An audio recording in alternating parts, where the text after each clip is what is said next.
नमस्कार किसान साथियों, आप सभी लोग कैसे हैं। उम्मीद करता हूं कि आप सभी लोग अच्छे ही होंगे। तो आइए चलते हैं दोस्तों, आज की वीडियो में हम आपको बताने वाले हैं किसान साथियों धान की फसल में कल्ले बढ़ाने के लिए कौन कौन से उर्वरकों का हमें उपयोग करना चाहिए। किसान साथियों आज हम इसी टॉपिक पे बात करने वाले हैं, तो किसान साथियों वीडियो में एंड तक बने रहे, जिससे किसान साथियों वीडियो की फुल जानकारी आपको मिल सके। साथियों हम आपको बता दें कि वीडियो को जरा सा भी आपको स्क्रिप्ट नहीं करना है। अगर वीडियो को जरा सा भी आप स्क्रिप्ट कर देते हैं तो हो सकता है कोई भी इंपॉर्टेंट पार्ट आपका छूट जाए और वीडियो की फुल जानकारी न मिल सके। नमस्कार किसान साथियों, मेरा नाम है करण राज, आप देख रहे हैं आपका अपना चैनल कैरियर पीडिया। किसान साथियों हम आपको बता दें कि हमारा वीडियो बनाने का सिर्फ एक ही मकसद रहता है कि सभी किसान भाइयों के पास में सही से सही जानकारी पहुंच सके, इससे उन किसान भाइयों की आय में भी वृद्धि हो सके और पैदावार भी बढ़िया से बढ़िया हो सके। किसान साथियों हम आपका ज्यादा समय न लेते हुए चलते हैं डायरेक्ट वीडियो की तरफ। किसान साथियों वीडियो में आगे बढ़ने से पहले जो किसान साथी हमारे चैनल पर पहली बार आए, चैनल को सब्सक्राइब कर ले, पास में आ रहे बेल आइकन को ऑल करना बिल्कुल भी ना भूले, जिससे कि हम खेती से जुड़े कोई भी जानकारी लाते हैं तो सबसे पहले आपके पास नोटिफिकेशन पहुंच जाएगा। किसान साथियों हम आपको बता दें कि धान की फसल 25 से 30 दिनों की हो चुकी है। किसान साथियों आपने पहली खाद तो डाल ही ली होगी, लेकिन किसान साथियों पहली खाद डालने के बावजूद भी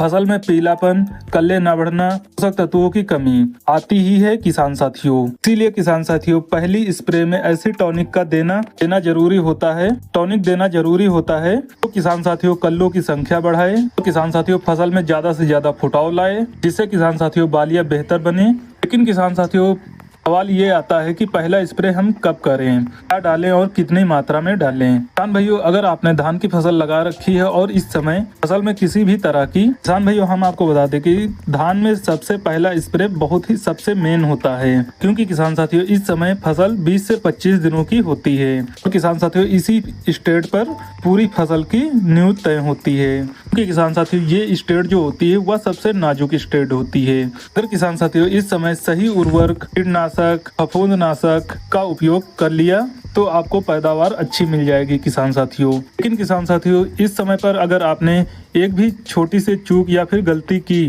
तो किसान साथियों आपकी फसल से पैदावार तो दूर की बात है, आपकी लागत भी वापस नहीं आने की संभावना रहेगी। किसान साथियों आपको पहले स्प्रे में आपको ऐसी दवाइयों का इस्तेमाल करना है जो कि शुरू से ही अच्छा रिजल्ट दें। किसान साथियों मैं ये नहीं कह रहा हूँ कि आपको कई सारी दवाइयाँ लेकर आइए वह आपको इस्तेमाल करनी है, नहीं किसान साथियों आपको इतना खर्चा करने की कोई भी जरूरत नहीं है। क्योंकि किसान साथियों आज हम आपको बताने वाले हैं 3 ऐसे टॉनिक जिन्हें आपको पहले स्प्रे में इस्तेमाल करना है किसान साथियों। इससे किसान साथियों आपकी फसल में कल्ले ज्यादा होंगे और फुटाव अच्छा होगा किसान साथियों, और पौधों की बढ़वार भी अच्छी होगी किसान साथियों। किसान साथियों सबसे पहले हम बात करते हैं धान की फसल में नाइट्रोजन, फास्फोरस, पोटास। किसान साथियों तीनों की कमी ही एमपीके से पूरी हो जाए तो वो है किसान साथियों एमपीके 19-19-19। किसान साथियों इस एमपीके में ये तीनों पोषक तत्व मौजूद होते हैं। किसान साथियों हम बात करें A1 पीके की, वो आप जब भी पानी में डालते हैं तो वो पूरी तरह से घुल जाता है किसान साथियों, उसका एक भी कण पानी में नीचे नहीं बैठेगा किसान साथियों। अगर हम इसके दूसरे गुणवत्ता की बात करें तो पीके का फसल में का रिजल्ट आपको 2-3 दिन में साफ देखने को मिल सकता है। पीके की बात करें हम अगर तो ऐसे ही आप स्प्रे करते हैं पौधों के रंध्रों द्वारा पूरी तरह से अवशेषित हो जाते हैं किसान साथियों। किसान साथियों पौधे के पूरे भाग में फैल जाता है। किसान साथियों इस एमपीके में मौजूद नाइट्रोजन पौधे में हरापन लाता है, इस वजह से किसान साथियों पौधे में धान की संख्या अधिक बढ़ती है। किसान साथियों हम बात करें फास्फोरस की तो ये पौधों की जड़ों का विकास करता है, जिससे किसान साथियों ये पौधे जड़ों की मदद से पोषक तत्व अच्छे से ले पाती हैं और फुटाव अच्छे से होता है। और किसान साथियों पोटास ये पौधे की रोग प्रतिरोधी क्षमता को बढ़ाता है, पौधे में आए हुए तनाव को भी कम करता है किसान साथियों। किसान साथियों साथ ही आए हुए पौधे में बालियां आती हैं उनकी संख्या में भी बढ़वार करता है किसान साथियों। और जो बालियों के अंदर दाने होते हैं वो भी मोटे और की गुणवत्ता अच्छी होती है किसान साथियों। किसान साथियों हम इसके डोज की बात करें तो ये 500 से 700 ग्राम प्रति हेक्टेयर के हिसाब से आपको प्रयोग करना चाहिए। तो किसान साथियों अब हम बात करते हैं पहले स्प्रे में देने वाले दूसरे उत्पाद की, जो कि किसान साथियों पौधे की बढ़वार में, पौधे में हरापन लाने में सबसे ज्यादा काम करता है।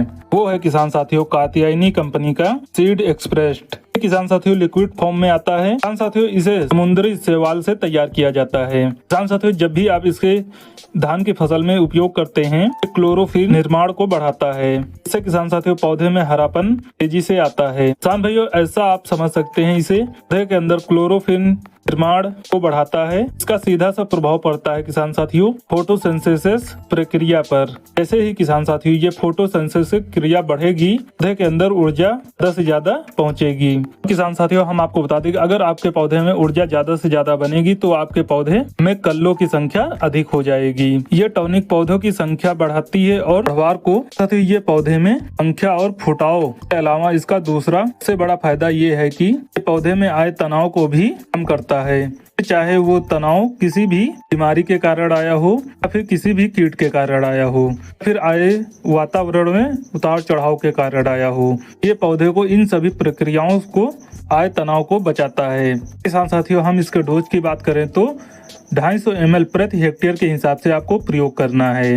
हम साथियों तीसरे सबसे जरूरी उत्पाद के बारे में हम बात करते हैं। किसान भाई धान के खेत में सिर्फ यूरिया या फिर कोई सिंगल खाद डालकर ये सोच रहे हैं कि फसल में अच्छा फुटाव होगा, ले बढ़ जाएंगे और बढ़वार अच्छी होगी। लेकिन किसान साथियों असल में ऐसा नहीं होता है। पौधे को कई सारे पोषक तत्वों की जरूरत होती है। किसान साथियों पौधे को कई सारे सूक्ष्म पोषक तत्वों की जरूरत होती है। किसान साथियों अगर ये सूक्ष्म पोषक तत्व नहीं मिले तो सीधे ऐसा असर आपको धान की फसल पर देखने को मिलेगा। आपको किसान साथियों शुरुआत से ही फसल में पीलापन देखने को मिल जाएगा। खैरा रोग और बढ़वार न होने की जैसी समस्या देखने को आपको मिल सकती है किसान साथियों। इसीलिए किसान साथियों मिक्स नाइट्रो न्यूट्रिएंट्स देना बहुत ही जरूरी होता है किसान साथियों।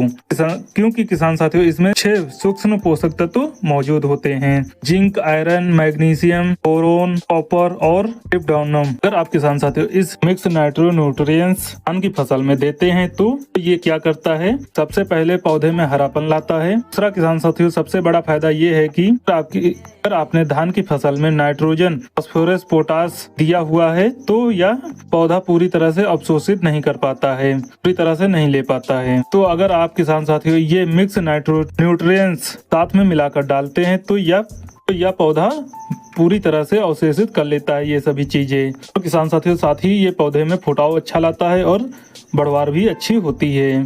किसान साथियों इस माइक्रो न्यूट्रिएंट्स में मौजूद जिंक सबसे ज्यादा धान की फसल में काम करता है, आए हुए पीलेपन को और खैरा रोग के रोकने में। किसान भाइयों अगर आप ये मिक्स माइक्रो न्यूट्रिएंट्स पहले स्प्रे में यूज करते हैं तो आपको बाद से ही आपकी फसल में ग्रोथ देखने को मिलेगी। किसान साथियों उम्मीद करता हूँ यह वीडियो हमारी आपके लिए हेल्पफुल रही होगी। अगर किसान साथियों यह वीडियो आपको अच्छी लगी तो जाते जाते हमारी वीडियो को लाइक कर देना, चैनल को सब्सक्राइब कर लेना। ओके किसान साथियों जय हिंद। आज की वीडियो में इतना ही, फिर मिलते हैं नेक्स्ट वीडियो में। तब तक के लिए best of luck to all of you.